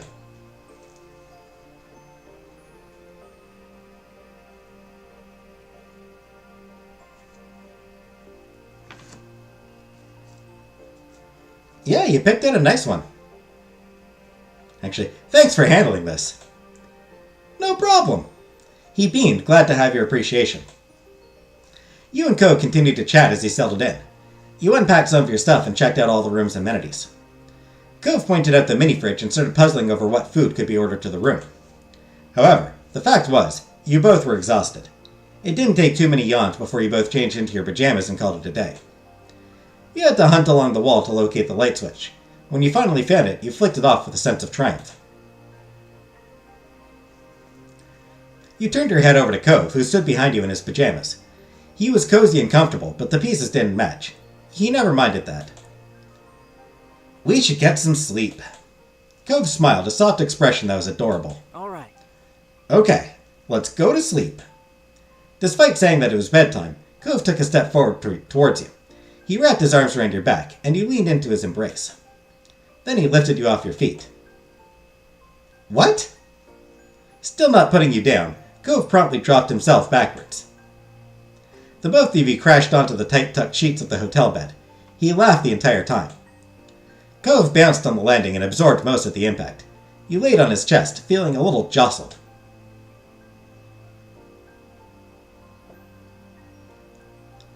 You giggled alongside him. That was unexpected, but absolutely thrilling. Your laughter only made him laugh louder. He smiled up at the ceiling, a thought clearly crystallizing. My dad used to do that kind of thing to me when I was little. Sort of. Nostalgia was clear in his voice. It was a fond memory, and you felt something warm in your chest. I remember you talking about when you stayed over at my house as a kid.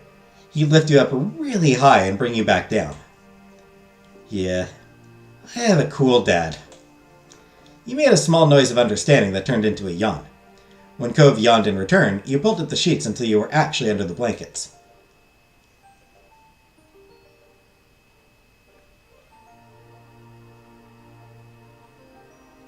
Hey, so do you know why pigeons are called pigeons when they're actually doves?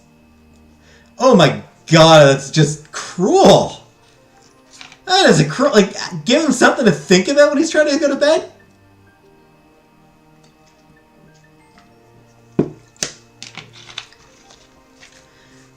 So do you know why pigeons are called pigeons when they're actually doves? Cove blinked at your random tangent. You yawned and continued talking, your sleepy brain happy to infodump. Pigeon actually used to refer to a young cheeping bird, not a species like it does now. Cove nodded along as you continued, seeming interested despite the random topic. By the time you finished, he was watching you intently. That does sound interesting.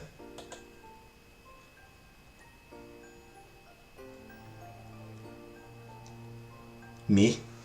It's just... Hey, wanna know some random-ass trivia? And then I'm like, yes, I do want to know random-ass trivia.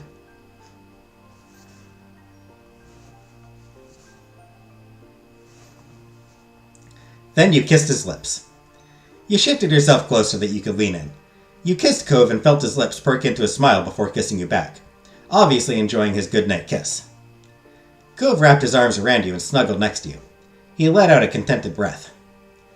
Reached out to hold Cove under one arm, and then used your other hand to comb through his hair. The two of you relaxed into one another, and you knew neither of you would want to be anywhere else. I can't believe we're really here.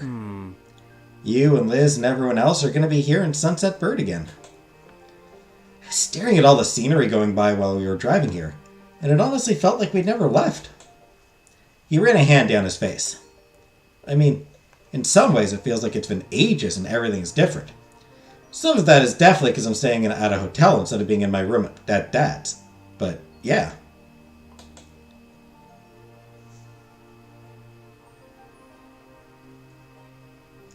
It's so weird. Cove nodded. He understood completely. I'm looking... A yawn forced an interruption to the statement. Cove was undeterred. I'm looking forward to this. He tucked his head into your neck. You felt his lashes flutter close against your skin. Same here. See you tomorrow. His words were a whisper you barely heard. It might not even have been that exactly. You might have just been guessing. Cove always had a habit of mumbling.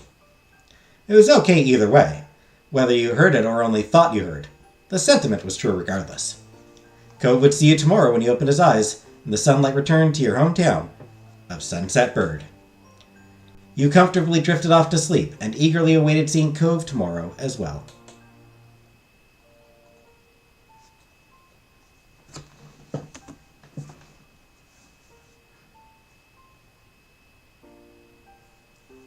I don't know, that just feels like a natural spot to end the video on.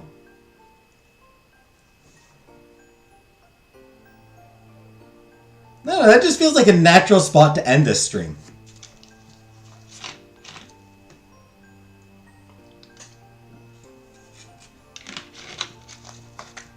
I have no idea how much is left. A lot, I would imagine.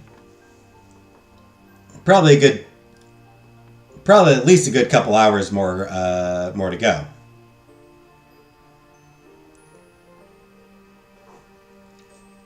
Getting ready for the anniversary dinner, then the dinner itself, and then probably post-dinner shit, and...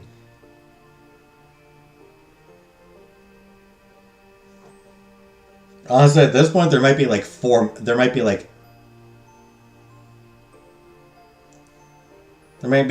2 or 3 more episodes before I even get to the wedding.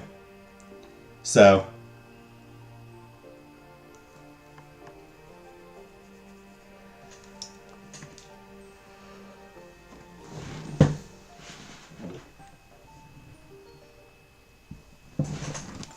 yeah, this feels like a natural spot to end on for tonight.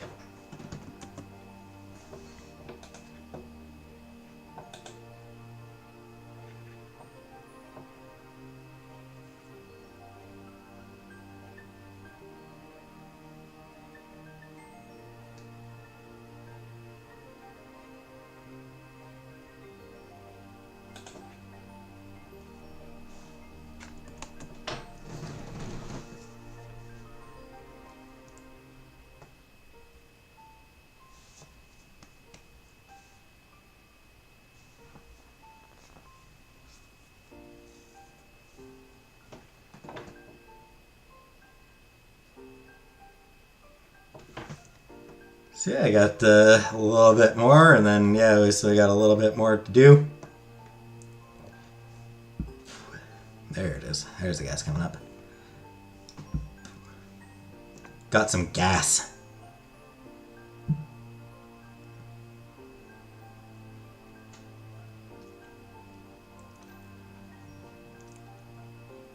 So I thought we were done. We're not.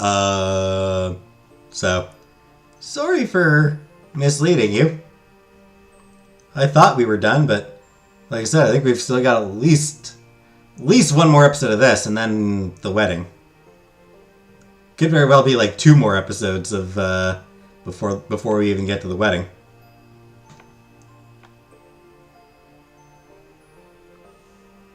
But, yeah.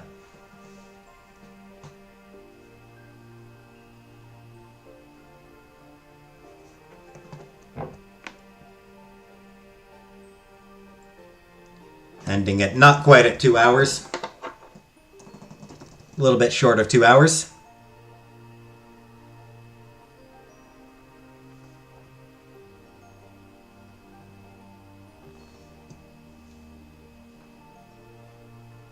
Okay, at least there's a new episode of... At least I've got another Life is Strange video for tomorrow for you to all look forward to.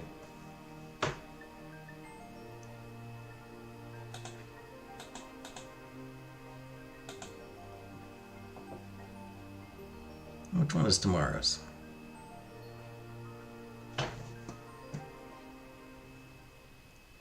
Yeah. Tomorrow's episode of Life is Strange is a fairly interesting one.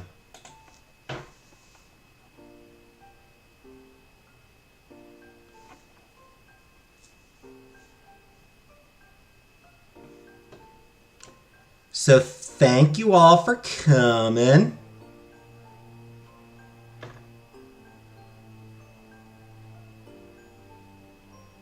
And,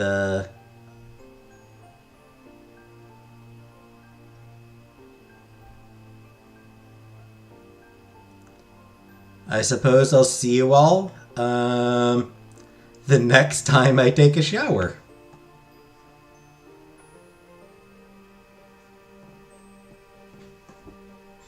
Realistically.